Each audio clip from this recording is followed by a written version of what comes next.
Доброго вечера. В эфире телеканал АТР, марафон «Save АТР», «Спасти АТР», который идет уже почти неделю. И его цель – показать, насколько нужен телеканал АТР и насколько это странное поведение людей, которые создают нам проблемы тем или иным путем. Ну, я так дипломатично выскажусь, поскольку от дипломатии немножко, как бы сказать, отворачивает то, как видят это происходящее люди в Крыму. Причем видят наши старики, люди, которые пережили депортацию, которым сейчас достаточно много лет, они тяжелее всего переживают угрозу на ДТР, глубже всего эту обиду переживают. И я знаю, как им тяжело, и вот эти люди, которые нас, наверное, смотрят, вообще больше всего, я вам хочу сказать огромное спасибо за ваше терпение, за вашу борьбу, за то, что вы сделали для нашего народа. Я думаю, что сделаем все, чтобы телеканал АТР продолжил вещание. Я надеюсь, что и в государственной власти найдутся люди, которые поймут, что это такое АТР для всех крымских татар, особенно для тех, кто живут в оккупации и в диаспоре. Много уже сказано было, и мы сегодня будем показывать еще какие заявления в нашу поддержку. Разные люди, разные организации сделали. Странно мне только одно, что на 6-м году аннексии Крыма кому-то нужно что-то еще доказывать. Это значит, что кто-то живет в вакууме, то есть как-то не понимает, что происходит. Это очень печально. Извините за такой монолог, просто я весь день об этом думал.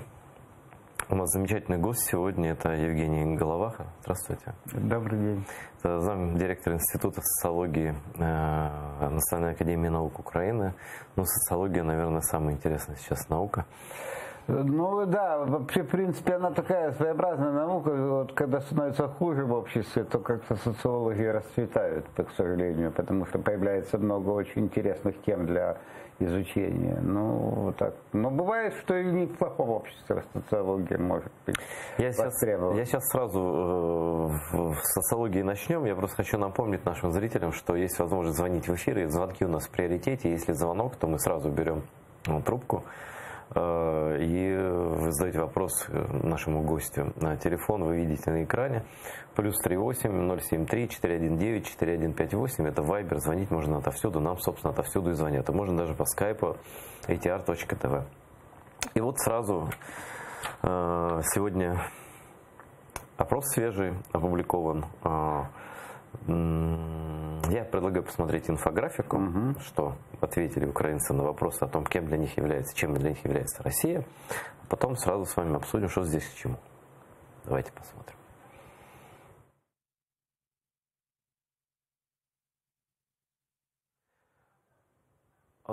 Короче, смысл простой. Если говорить про ваше отношение к России, то с каким из утверждений на данный момент вы наиболее согласны? Россия агрессор, который угрожает существованию Украины как государства, от которого необходимо защищаться и не поддерживать никаких отношений. 54,4%. Много это или мало? Мы сейчас поговорим с Евгением Ивановичем.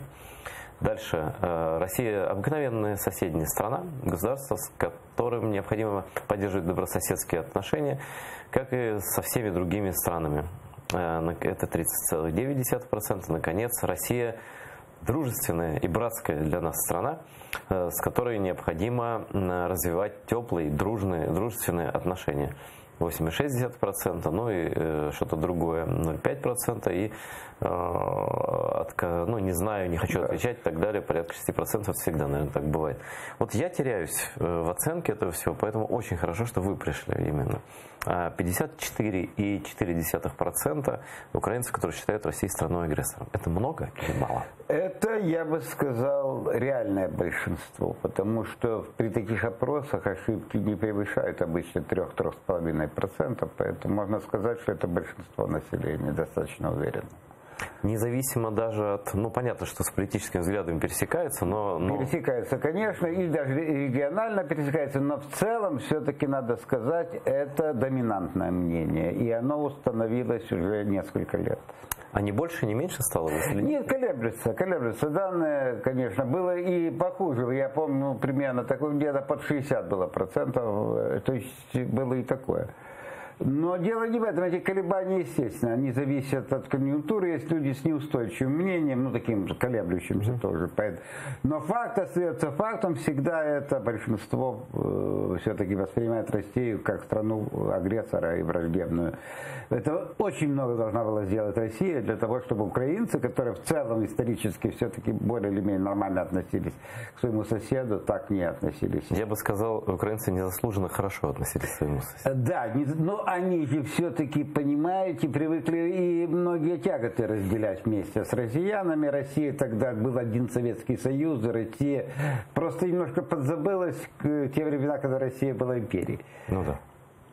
Ну, а вот что себе представляют те люди, которые 30,9%, которые считают Россию обычной соседней страной? Вот для меня это наибольшая загадка. Скажем, я понимаю 8, сколько-то процентов, ну, да, которые считают дружественной страной. Это такие поклонники СССР, это понятно, люди, о которых вы говорите, по империи таскают. А вот кто эти 30%, которые считают ее обычной страной? Кто эти? Ну вот очень интересно. Если регионально их посмотреть, конечно, их больше значительно на юге и востоке Украины. Это районы Донбасса, Слобожанщины и Николаевской, Одесской, Херсонской области. То есть там, где ближе война? Где война ближе, да, и где все-таки, я бы сказал, преобладает, ну, я бы сказал, не автохтонное население, я бы так сказал. Те же, в общем-то, это же были регионы ненаселенные. Они позднее были заселены, причем там разное было население.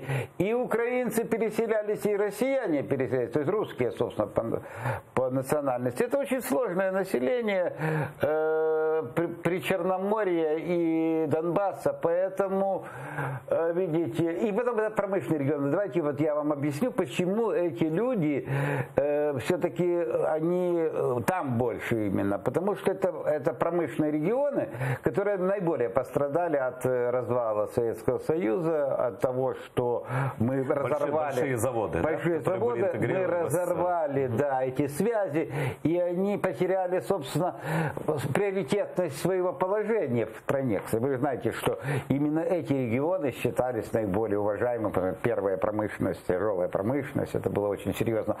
И у них этот комплекс, там очень много интеллигенции даже потеряло, особенно те, кто работали в крупных проектных институтах, там, в крупных НИИ, потом на этих крупных предприятиях, конструкторских бюро. И все эти люди утратили свой статус. Вот у них есть эта ностальгия, и они считают, что если мы восстановим дружеские отношения, все вернется. Потому что Запад нам этого не даст. Запад не хочет, чтобы... Вот там такая есть идеология. Запад не хочет, чтобы мы были сильны промышленно. Ну, как антиамериканизм. Да, там и вот это, так сказать, некоторые... Ну, это не совсем пророссийскость. Я бы так сказал. Вот эти люди, они не пророссийские. Эти люди просто хотят, чтобы восстанавливались старые контакты, старые связи, чтобы это могло воспроизвести ту ситуацию, которая когда-то для них была благоприятна.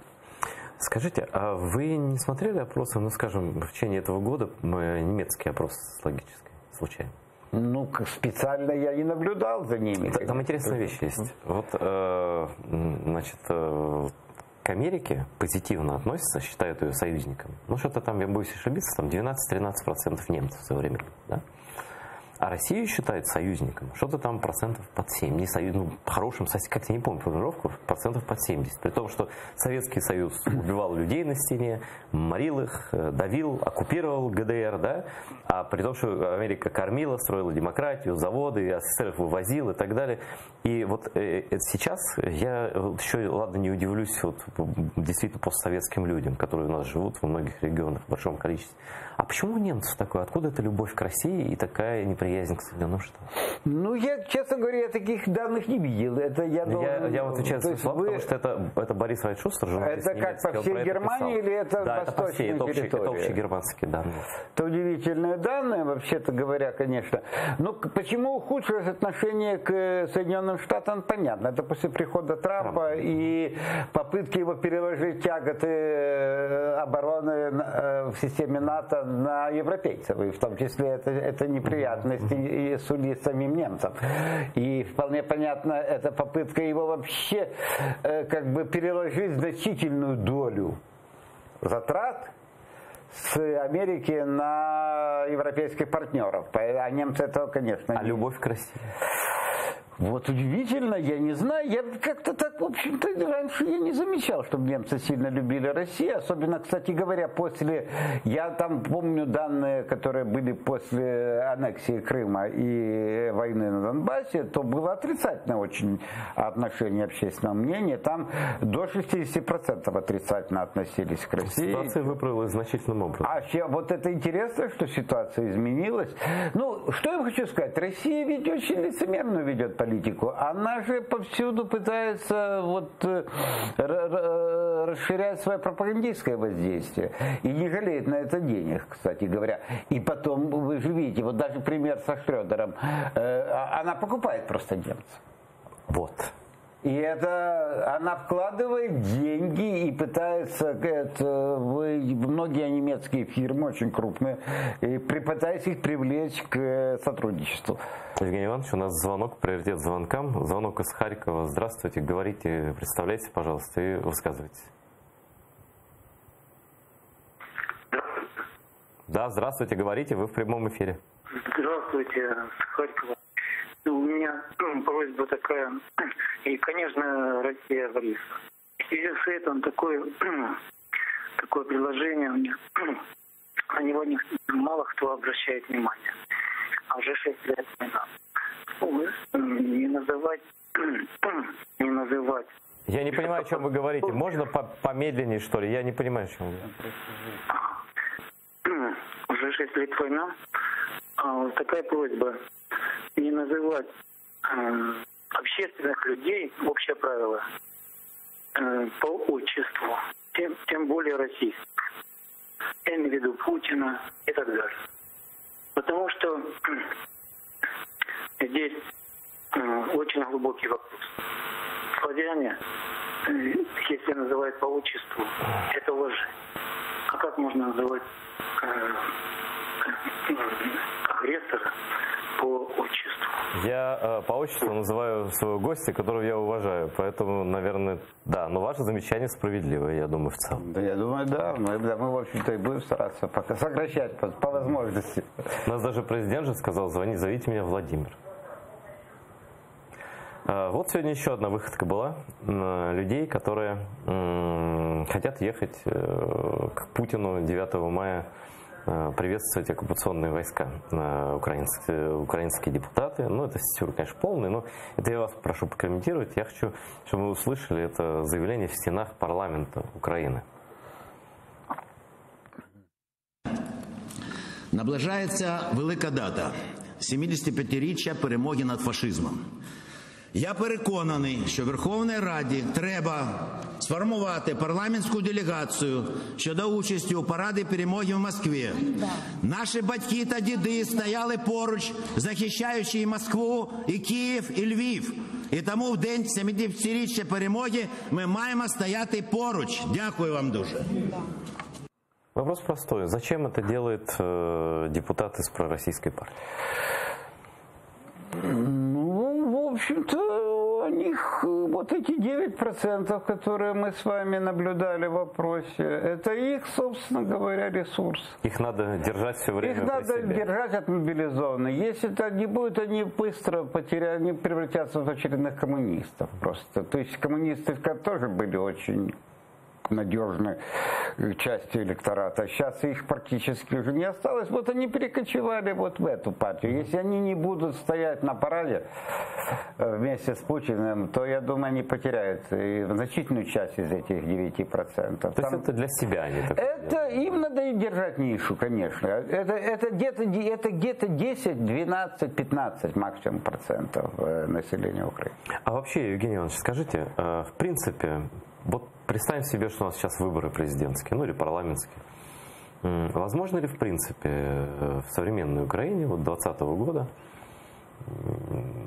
победа, хотя бы относительная, пророссийских сил типа ОПЗЖ или их кандидатов?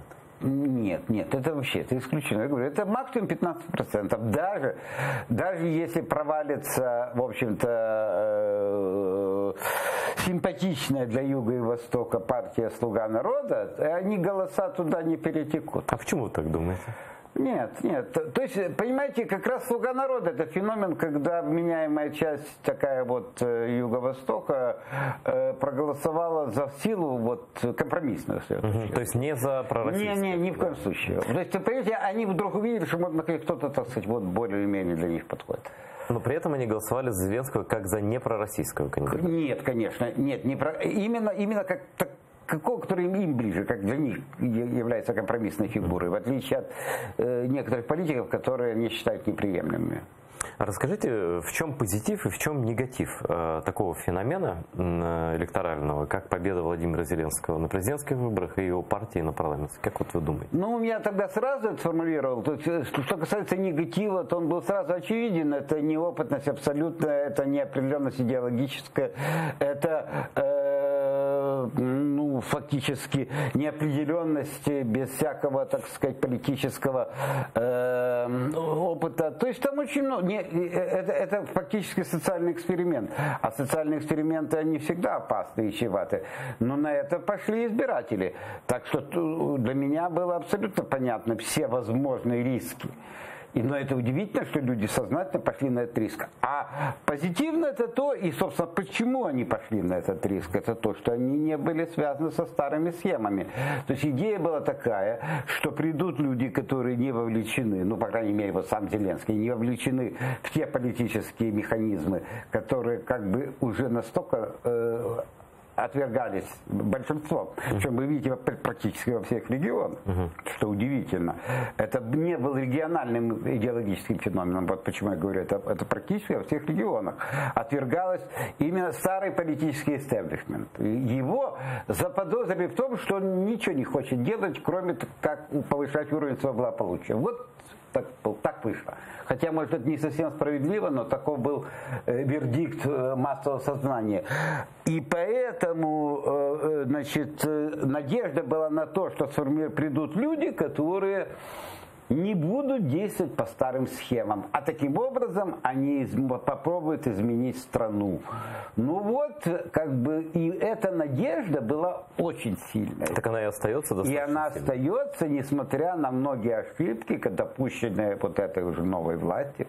У нее кредит доверия оказался такой мощный, что теряя свой рейтинг, они значительно медленнее, чем все предшествующие. Значит, люди будут до конца надеяться на то, что люди новые... Я бы так, не до конца, но до последней возможности. Вот, но хотя это никто не говорит. Я думаю, я бы так, честно говоря, я сказал так, что у тех был лимит всегда доверия максимум год, у этих 1,5. Так что, в общем-то, это только продлевает на несколько месяцев реально кредит доверия. И если ничего не произойдет прорывного, если эксперимент с точки зрения большинства тех, кто проголосовал, окажется неудачным, они отвернутся. А что является, как вы думаете, прорывными вещами для избирателей? Для избирателей, они три вещи всегда формулировали. Вот на протяжении этих последних 6 лет, как ни спрашивают, в каких вариантах не спрашивают, война, то есть проблема мира, решение вот этих проблем. Какое это решение? То есть, значит, второе – это коррупция. То есть это вот всегда было. Второе. И третье – это экономическое положение большинства людей, так сказать, достаточно тяжелое. То есть это повышение, естественно, значит, минимальных зарплат и пенсий. и как бы, ну, и сдерживание инфляции.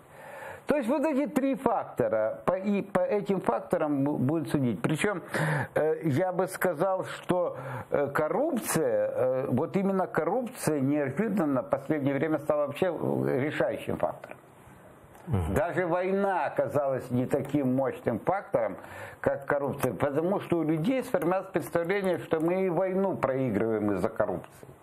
То, собственно, и война является, и она и началась, и стала как бы для нас проигрываемой в течение длительного времени, потому что была коррупция, и мы ничего не могли, одни волонтеры, спасти ситуацию. Евгений Иванович, у нас звонок из оккупированного Крыма. Здравствуйте, говорите, кто вы, откуда, и задавайте вопрос. Я хочу, во-первых, попасть к вам, во-первых, хочу попасть. Не могу уже 6 часов звоню, включайте, не подключайте. Ну вы попали, вы в эфире, говорите. Я не вижу, что я попал. Вы в эфире находитесь, в прямом эфире, я вас слышу, говорите, пожалуйста. У меня такая проблема, вот, что я постоянно вашу программу смотрю. У меня сына убили здесь. Сами своих начали грезть уже. Татары. Именно татары убили моего сына. Асанов Иван его зовут. Моего сына Асанов Иван зовут. Я хотел бы вас попросить, чтобы по телевизору опозорили, чтобы по телевизору попросить, хотел я вас. Понял. Пожалуйста, Я понял. можно. Спасибо за звонок, но я вообще не очень-то, если честно, верю, что это... Хотя, что значит убили татары? Я понять никак не могу. Это что, крымские татары спланировали убийство человека там и решили его убить? Знаете, Украина не контролирует ту территорию, поэтому, наверное, вопрос раскрытия убийств как такого рода, он не лежит в компетенции ни нас, ни украинских властей. Вот. И, насколько я понимаю, речь идет не о политических делах. Я не знаю просто, о чем идет речь, но давайте звонить по делу и по теме. Да? Вот.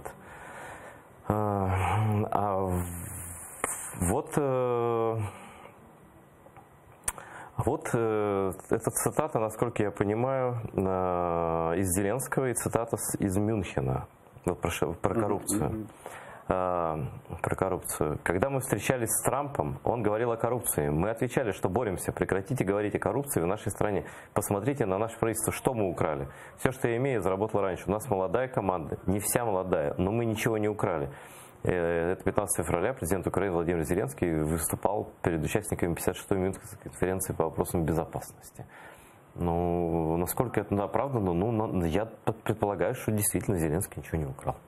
Ну, так именно поэтому его же, я же еще раз говорю, что его именно выбирали, потому что предполагали, что он и не умеет пока этого делать на макросоциальном уровне, на уровне государства. Для этого нужно иметь хороший опыт, так сказать. И кстати, я всегда говорил, что эта доминанта сформировалась уже давно. И если бы в 2014 году Кличко, скажем, не отказался от похода в президентство, то было очень вероятно, что вот именно по той же самой схеме выбрали бы Кличко, потому что он также олицетворял невовлеченность вот в эти старые политические коррупции. У нас еще один звонок. Здравствуйте, говорите, кто вы, откуда, и задавайте свой вопрос.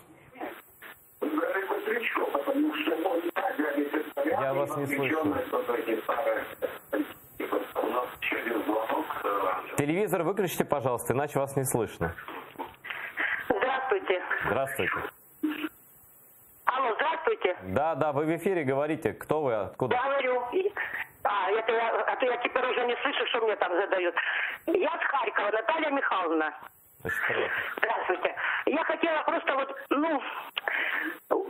я вот звоню на все каналы. Спасибо вам, что я к вам наконец-то попалась. Но мне просто очень хотелось бы сказать свое личное мнение, отношение к Зеленскому. Потому что уже его на всех каналах, что называют, поносят, просто по-другому сказать нельзя.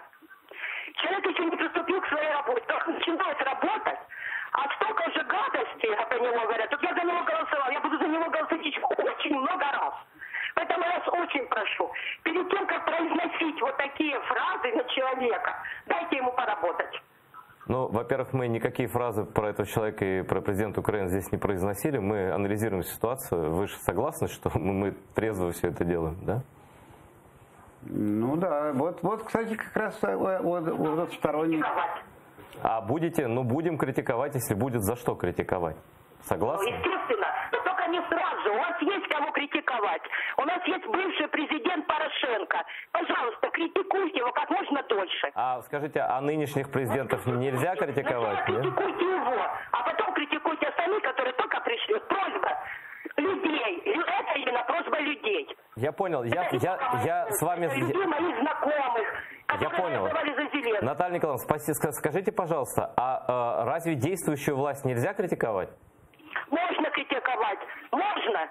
Но они еще ничего такого не сделали, что столько критики уже произнесли, вы понимаете? У нас есть кого критиковать.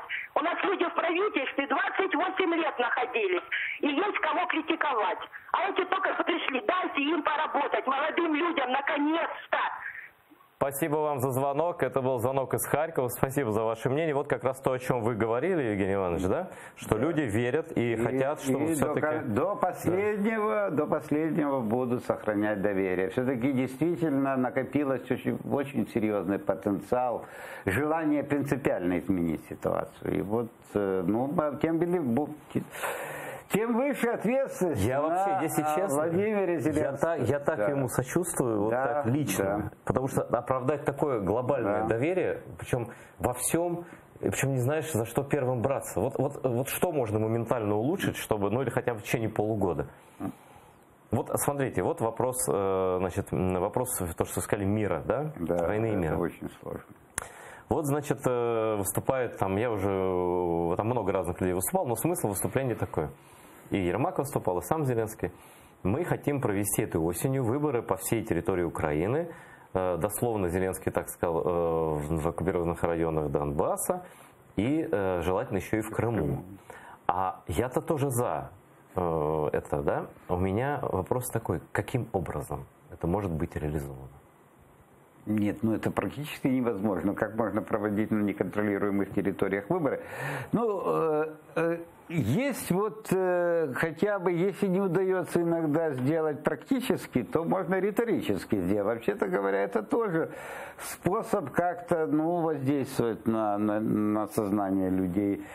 Я не думаю, что это лучший способ решения проблемы, но суррогатный такой. А смотрите, вот может быть в этом духе, то есть если понятно, что это вопрос, решение которого находится в руках у Путина, наверное, не у Зеленского, не у Меркель, не у Трампа, а в руках у Путина. Агрессор без его согласия ничего не может быть.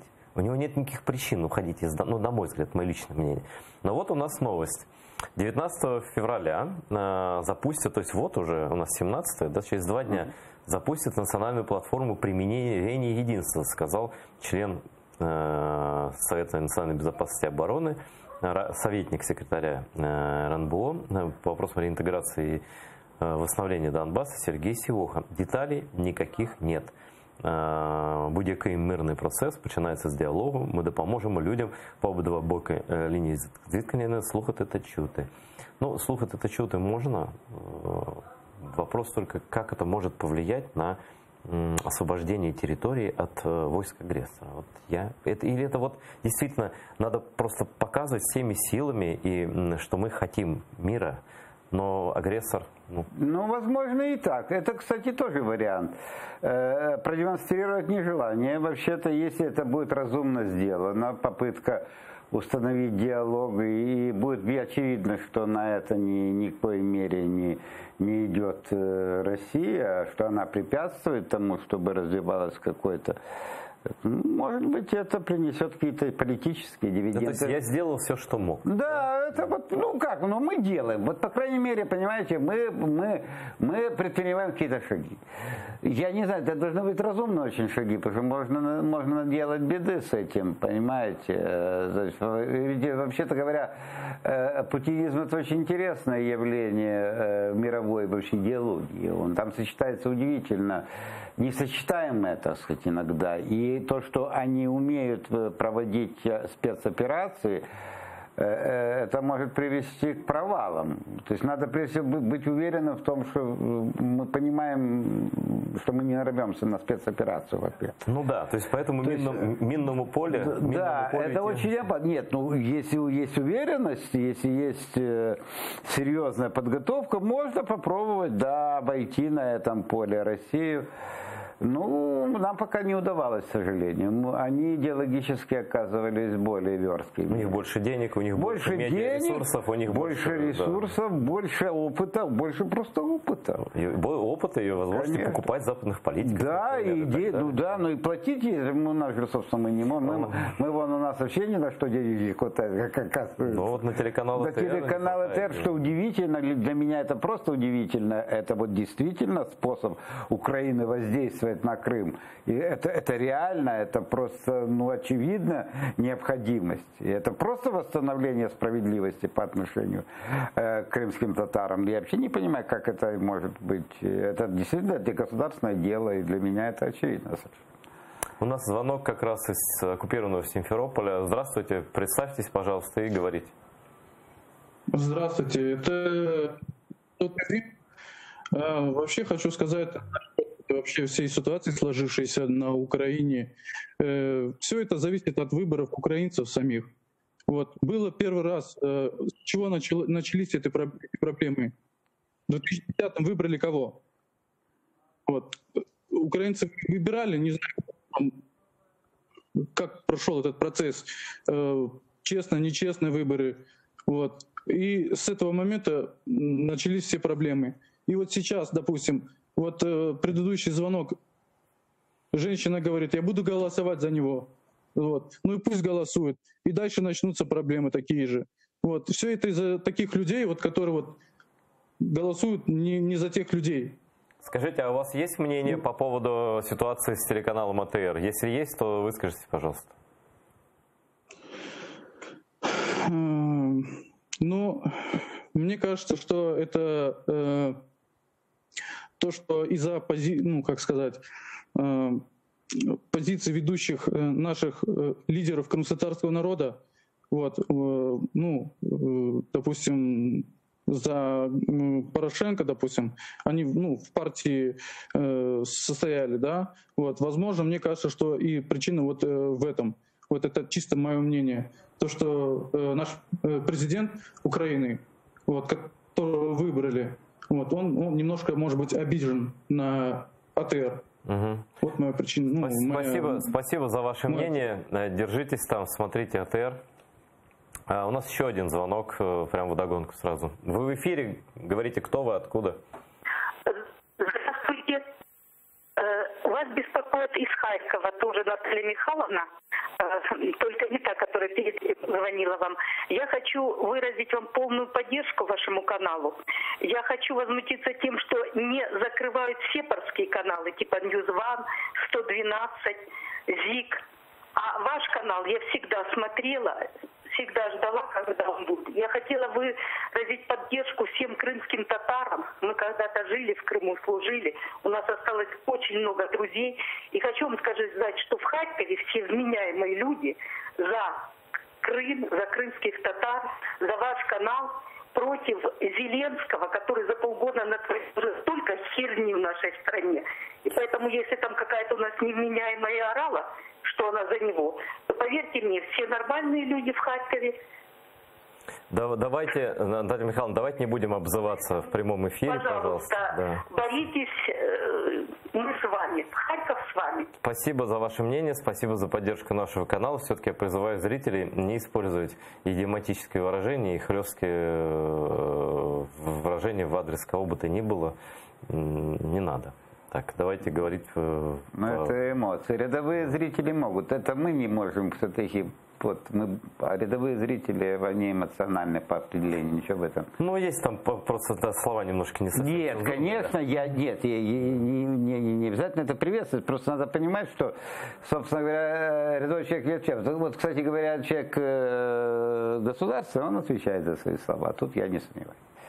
Да, но люди переживают за ТР в том числе, и в первую очередь раз сюда звонят, поэтому я огромную благодарность таким людям испытываю. И знаете, сегодня было заявление, очень интересное, для нас во многом неожиданное, потому что мы же не звоним никуда, не просим о поддержке там никого, да. И вот сегодня было совместное заявление, совместное открытое письмо из такая всесвітня мережа об'єднані прапором. Это украинские активные украинцы в разных странах мира. И они приняли такое обращение в поддержку телеканала ТР. И сегодня они его опубликовали и отправили в офис президента Украины. Мы очень вас всех благодарим, дуже дякуємо всім там з різних країн, там Ірландії, Малайзії і будь-що. Просто ми дуже вражені. Давайте подивимось. Ну і ага.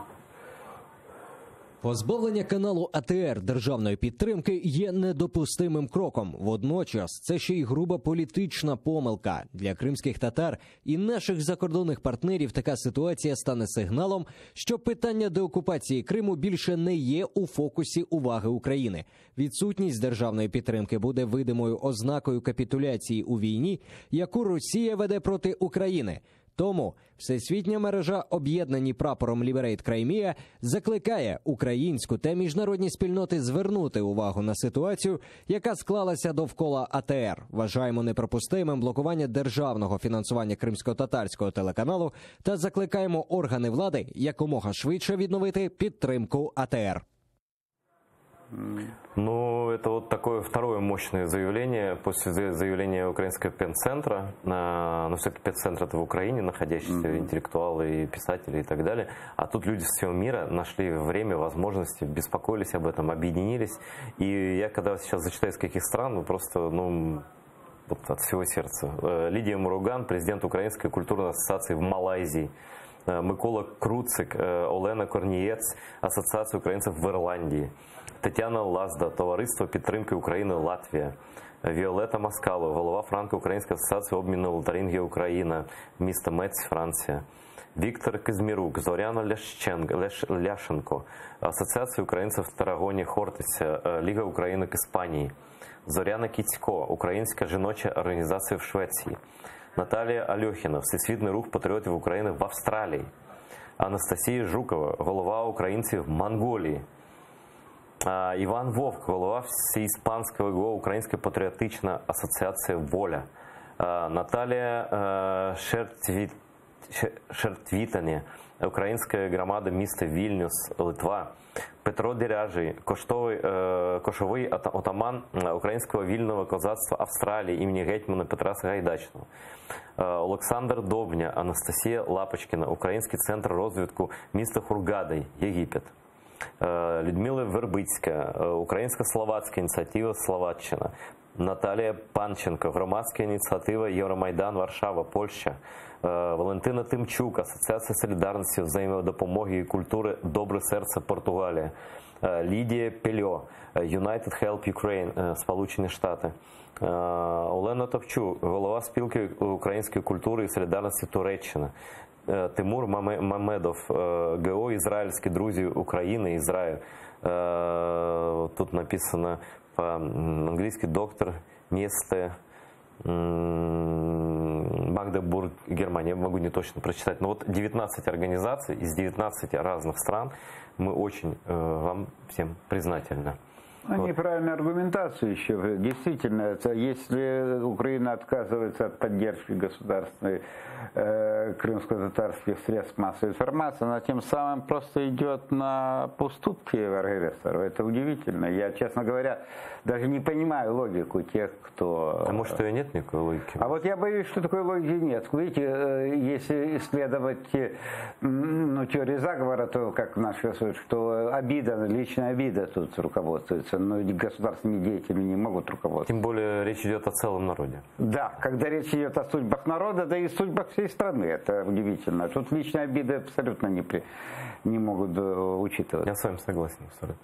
Есть у нас еще звонки. Давайте следующий звонок. Говорите, кто вы, пожалуйста, откуда звоните. Вы в прямом эфире. Алло. Алло. Да, говорите, вы в прямом эфире. Алейкум салям. Салям алейкум, Айдерли. Алейкум салям, вы в эфире. Я звоню вам с Крыма. Я просто возмущен действиями этих украинских властей. Нам просто больно за ЭТР. Поддержитесь там, пожалуйста. Эта украинская власть может добиться того, что крымские татары могут отвернуться от них просто-напросто, и все. Дякую вам за звонок. Давайте сразу еще звонок примем. Вот разные мнения, в отчаянии люди. Мне нечего тут комментировать. Алло. Да, говорите, вы в прямом эфире. В прямом эфире? Да. Добрий вечір. Добрий. Вас хвилюють, звонок хвилює із Менщини, Чернігівщина. Хочу підтримати вас і сказати, що ми вас дивимося, ми з вами і не можемо зрозуміти, чому ці клоуни, які прийшли до влади на даному етапі, ведуть себе таким чином. Потрібен їм Крим чи не потрібен, потрібна їм Донецька територія чи не потрібна. Не можемо зрозуміти, що відбувається. Тому... Алло. Да, говорите. Такі канали, як ваш, вони потрібні. Ті канали, які сепарські, як уже говорилося раніше, не закривають, а чомусь такі канали патріотичні закривають. Тому не здавайтеся. Дякуємо вам. Сдаваться мы не будем, совершенно точно. Спасибо нашему зрителю из Чернигова. Вообще, вот особенно в эти дни, но я раньше это замечал, но вот особенно в эти дни звонят люди со всей Украины.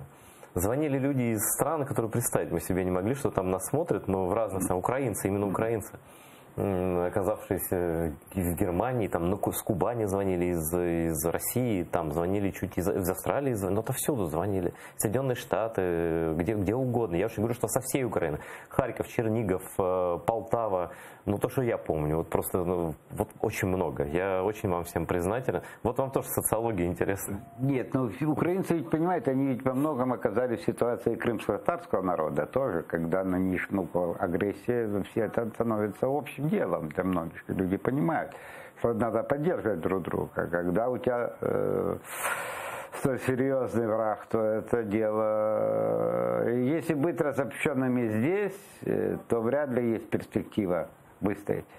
Но я думаю, что совместными усилиями можно победить, как и в этой конкретной ситуации, когда речь идет просто о неразумном решении и каком-то, может быть, даже... Об отсутствии решения. О неразумном, да. Я думаю, скорее отсутствии решения. Я хочу еще раз призвать всех, кто может в любой форме, в любом для вас удобоваримом объеме помочь вещанию нашего телеканала. Вы видите номер карты на ваших экранах. Запишите этот номер, мы его постоянно показываем. И мы будем рады вашим пожертвованиям. Уже достаточно много людей нас поддержит. Мы очень этим впечатлены и очень вам сильно благодарны. А у нас сейчас звонок из Тернополя. Вот еще один регион Украины, где нас смотрят. Вітаю вас, ви в ефірі. Алло, добрий день. Добрий день, вітаю вас. Це з Тернополя вас турбують зі словами підтримки вашого телеканалу. Говоріть. Тримайтеся. Я думаю, що ця ситуація з фінансуванням каналу це не є якась, знаєте, спецоперація. Можливо, може таке бути, але я думаю, що це просто, знаєте, бюрократія і якась дрібна помста. І знаєте, того я хотіла би сказати, що я згодна з паном Євгеном Головахою на рахунок того, що можна, ми не то, що нарватися на цю спецоперацію, ми живемо в умовах спецоперації постійної, оці постійні закиди, то воду в Крим, то мір любою ціною. Розумієте, це суспільство перевіряється на толерантність, відреагують, не відреагують. Що скажуть, ага, відреагували ні капітуляції, ну, значить, не підписуємо ніяких там формул Штайнмайєра. Не можна буде, а все, ми задали свої слова, це вас неправильно зрозуміли. А якби не відреагували, то на слідчий день була би і вода в Крим, і без всякого там виведення військ з Донбасу. Я думаю, моя думка така, що це постійна перевірка українського суспільства на єдність і на міцність. А на рахунок фінансування телеканалу, слухайте, нас 40 мільйонів. Навіть як кожен дасть по 5 гривень каналу ЕТР, то він буде працювати прекрасно і не буде мати ніяких боргів. Ви що, не скидалися грошима на армію, не купували за свої гроші добровольцям бронежилети чи каски? Я думаю, що і на канал ЕТР грошей теж вистачить. Дякую вам за підтримку. Ну, навіть якби кожен українець надіслав на підтримку АТР 1 гривню, цього вже би вистачило для того, щоб більш-менш працювати. Дякую вам за підтримку. І багато людей насправді підтримують нас. Ви бачите номер картки. Дуже дякую вам за підтримку. И вот вы кивали как раз, когда наша зрительница звонила. С чем вы были согласны? Ну, я согласен с тем, прежде всего, что мы живем в постоянной ситуации испытаний. То есть нас действительно сверлят, ну, тыкают нас проверяют ежедневно, постоянно, да. А это Россия делает в том числе? Не, ну естественно. Я же удивительно, я говорю, я не случайно сказал, что этот новый тип режима образовался. Это сочетание вот, полицейского государства с элементами либерализма и власти спецслужбы. Это очень редкий феномен. Таких, в общем, я не знаю, даже, по-моему, еще не было. Их нового типа. Да, таких удивительных форм правления, и поэтому для нас это очень трудно понять способы манипуляции нами. Даже. Вот скажите, а украинцы до конца не понимают, как Россия ими манипулирует? Нет, не понимают очень многие. Они не понимают, потому что это исторически очень мощная была эта служба, которая сейчас фактически определяет ситуацию в России. Она была деморализована в определенный период, но, видите, очень серьезно восстановила свои ресурсы. И это постоянное воздействие. Это не только украинцы, это весь мир проходит это испытание. Кстати, да. И они это уже наконец начали, кстати, они начали понимать. А мы еще иногда, да, не всегда это понимаем. Вот. Но придется и нам это осознавать. Это серьезное испытание для мира и для России. Я думаю, мы достойно все ее пройдем. То есть вы оптимист? Я оптимист. У нас есть один друг, не знаю, знаете ли вы, а может, наверняка и знаете, такой Тарас Компаниченко, не знаете? Это великий, без слов лишних, музыкант украинский, подвижник, вот именно классической украинской музыки. Он поет песни времен там, казацких времен, там, 17-16 века, вот этичный на инструментах. И он поет стихи крымских ханов в том числе, он собирается... Вот в прошлом году, кстати, Тарас Компаниченко совершенно заслуженно, на мой взгляд, получил звание народного артиста Украины. И мы сегодня были очень тронуты, когда он записал обращение в поддержку АТР, опубликовал его у себя в Фейсбуке. Это не просто обращение, это стихотворение, которое читает сам Тарас. И с каким смыслом вы сейчас поймете, дослушав до конца. Это 2 минуты, не так уж мало времени. Просто, во-первых, насладитесь именно этим стихотворением, а потом Тарас расскажет, что это и почему. Интересно. Хто це вони такі? Живуть серед лісів, а нема в них і поліна дров, чим затопити. Живуть коло води, а щодня буває так, що й води напитися не можна. Хлібороби вони, сіють хліб, а нема борошна, чим погодуватися. То татари, свої кримські люди, то ми, сини цього рідного краю. Треба знаття науки, а нема грошей на науку. Язика зв'язано, говорити не можуть. Нема в них з чого жити, хіба що з повітря. То татари, свої кримські люди, то ми, сини цього рідного краю. Була в них колись чимала земелька, та не стало її. Було їм колись право жити, та вже тому праву край. Голоднеча в них тепер, а колись були добрі достатки, то татари, свої кримські люди, то ми, сини цього рідного краю. Було їх тут колись 1 мільйон, та ще й 500 000, теперечки їх обмаль, добре як 1200, та й тим здебільша нема де притулитися. То татари, свої кримські люди, то ми, сини цього рідного краю.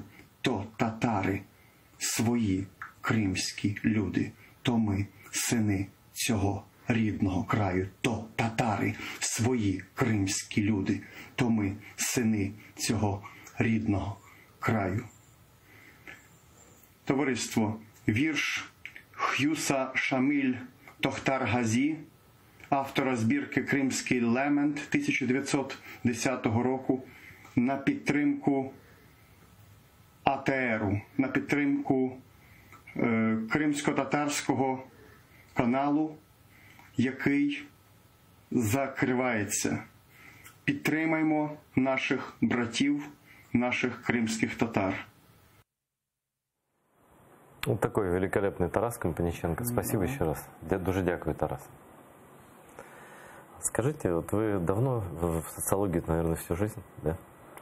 Ну, по крайней мере, вот уже скоро 40 лет будет. Как я. То есть вы... Я начал как психолог. Да, вы еще и психолог, да? Да, первые лет 10 я занимался психологией. Все изменения в украинском обществе происходили у вас на глазах. Вот я просто помню, насколько было обидно крымским татарам, когда их воспринимали как врагов Украины. Это сейчас нигде, в общем, уже все об этом сказали, и военные сказали, что учения проводили в Крыму, как мы будем от татар там зачищать, от татарских террористических лагерей каких-то, на операции против татар, которые хотят отвоевать Крым, отдать его Турции зачем-то там, видно, чтобы там ассимилироваться. Ну, еще какие-то вот вещи такие абсолютно КГБшные, враждебные по отношению, ксенофобские по отношению к нам культивировались. Как вы думаете, ситуация в отношении украинцев и крымским татарам изменилась за последний год? Конечно, несомненно. Вообще, я бы так сказал, вы знаете, мы же, начиная с уже перестройки, начали проводить исследования по так называемой шкале социальной дистанции. Это шкала, значит, на какую дистанцию кто вам ближе? Да, ты готов подпустить представителя той или иной национальности. И как раз мы взяли все национальности соседей, естественно, тех, кто проживал в Украине, там были и крымские татары, и русские, и белорусы, украинцы, и так далее, и так далее. Да, вот должен заметить, что первые годы крымские татары скорее были по отношению к среднестатистическому жителю Украины на уровне поляков, там, то есть на уровне, это было все равно еще лучше, чем к дальним, там, скажем, тем же туркам, но все равно в сравнении с россиянами, то есть к русским было просто вот дистанция в 2 раза ближе. Мы еще этот феномен наблюдали, мы его назвали восточнославянская обособленность, то есть белорусы, русские, украинцы, вот где дистанция самая короткая, а крымские татары уже были на определенной дистанции. Вот я говорю, где-то там же, где были поляки, там, скажем, вот болгары и так далее. Но интересно, что как раз после этих событий, во-первых, ну сразу дистанция по отношению к русским вдвое увеличилась, а по отношению к крымским татарам и тем соседям, к полякам, она сократилась резко. То есть украинцы поняли в этом смысле. Жизнь показала, кто и уже русские не ближе, то есть вот русские из России, естественно, не ближе, чем поляки и крымские татары. Вот это, то есть этот феномен восточнославянской обособленности, да, с белорусами еще, белорусы чуть-чуть, белорусская же самая. Но это отдельный случай. Ну это отдельно, и они никого не обижали вроде бы, и так и там и остались. Но на самом деле уже нет этого феномена. То есть и дистанция по отношению к крымским татарам и полякам сократилась, и это очень важно. То есть вот как социолог я могу вам... Несмотря на всю клевету, несмотря на все исторические наследки с поляками, которые были, там и споры до сих пор. Да, все споры. Но просто ведь понимаете, мы же понимаем, что мы живем в 21 веке. А споры были и с крымскими татарами, и с поляками в 17 веке. Понимаешь? Да глупо вспоминать те споры, когда у тебя здесь кровь льется. Когда сейчас горе и война. Это смешно было бы апеллировать. А так все народы когда-то какие-то имели проблемы друг с другом. Спасибо. Спасибо большое. У нас в студии был Евгений Иванович Головаха, социолог, психолог, очень интересный человек. Я думаю, что буду прав, если порекомендую вам читать и слушать этого человека. Он говорит очень мудрые вещи. Также я прошу вас по возможности поддержать наш канал материально. Номер карты вы видите на своих экранах. Мы благодарим всех, кто нам помогает. Мы обязательно победим в нашей большой войне за освобождение Крыма и в борьбе за справедливость по отношению к нашему телеканалу и к жителям оккупированного полуострова. Смотрите АТР. Мы всегда с вами.